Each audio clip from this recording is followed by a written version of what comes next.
If you ever find yourself working the night shift at St. Augustine Memorial Hospital, do not, under any circumstances, take the elevator to the 4th floor after 3 a.m. I know how that sounds. Every hospital has a story like this. A floor that's closed for renovation. A room nobody wants to clean. A cabin at the end of the hall where the night doctor supposedly still keeps office hours. Decades after he was declared dead. But I'm not telling you a story I heard. I'm telling you what happened to nurse Elena Cortez on the night of November 12th during her first and last solo night shift on Ward 13. This is the story of the doctor who never clocked out. Elena had been a nurse for 6 years. 4 of those years at St. Augustine Memorial. She'd seen death. She'd seen trauma. She thought she'd seen everything a hospital could throw at her. She was wrong. It started as an ordinary shift change. 10:47 p.m. The outgoing nurse, a tired older woman named Marguerite, was practically running for the exit. Ward 13's quiet tonight, Marguerite said, not making eye contact. 2 patients, room 4 and room 9. Charts are updated. I already did rounds. You're leaving early, Elena said.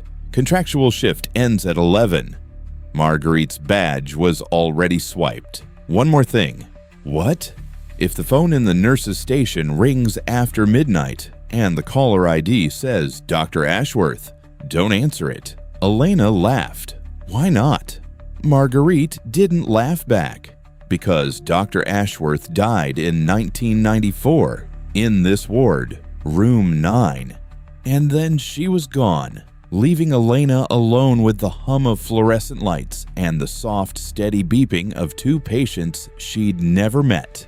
Elena told herself it was hospital folklore, the kind every long-standing building collects like dust. Old hospitals have old stories, nothing more. She did her 11 p.m. rounds. Room 4 held an elderly man named Harold, recovering quietly from a hip surgery, sedated and stable. Room 9 was different.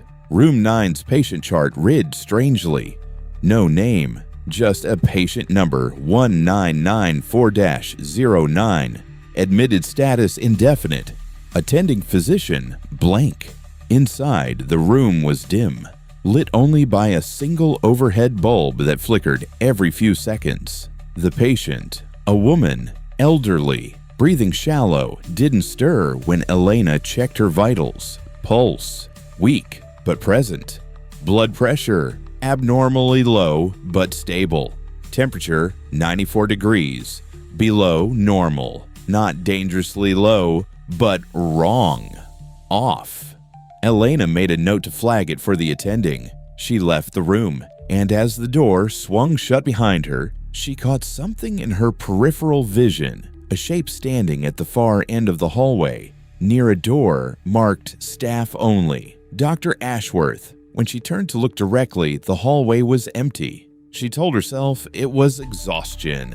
12-hour shifts do things to the mind. She went back to the nurse's station and tried to focus on paperwork. At 12:14 a.m., the phone rang. Elena glanced at the caller ID out of habit before picking up and felt her stomach drop. Dr. Ashworth, internal line 413. Internal line 413 was the doctor's cabin at the end of the hall, the one that had been locked and unused for as long as anyone currently on staff could remember. She remembered what Marguerite said. Don't answer it. The phone rang. Once, twice, 3 times, 4. On the 5th ring, it stopped, cutting off mid-ring, unnaturally abrupt, as if someone on the other end had simply set the receiver down.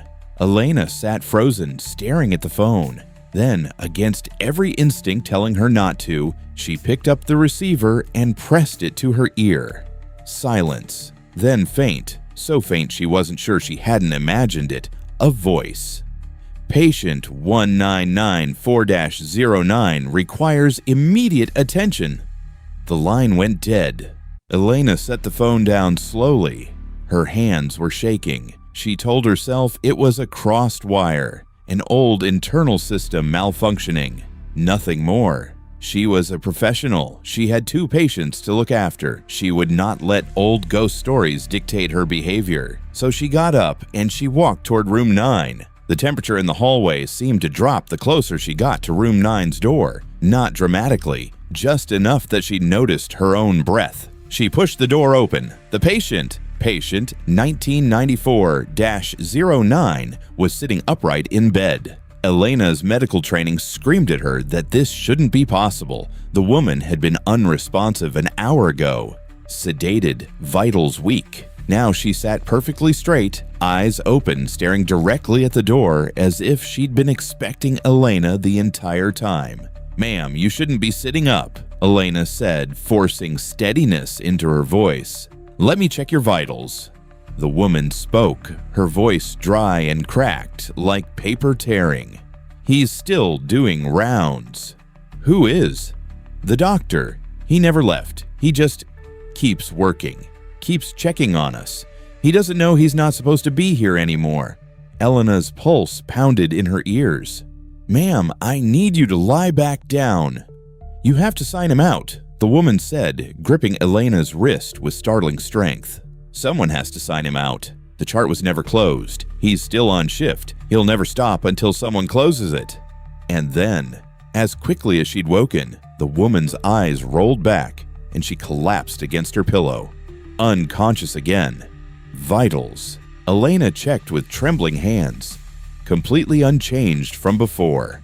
As if nothing had happened at all. Elena knew she should call security. She knew she should report the incident, document it, follow protocol. Instead, she found herself walking down the hallway toward the door marked Staff Only, Dr. Ashworth. The door was unlocked. Inside was exactly what you'd expect from an office frozen in 1994. A rotary phone, a desk calendar permanently open to a September page, medical texts yellowed with age, a white coat still hanging on a hook behind the door, and on the desk, one single patient file. Open patient number 1994-09. The file detailed a woman admitted for a routine procedure in September of 1994. The same month, Elena now realized that Dr. Ashworth had died. The final entry in the file, written in fading blue ink,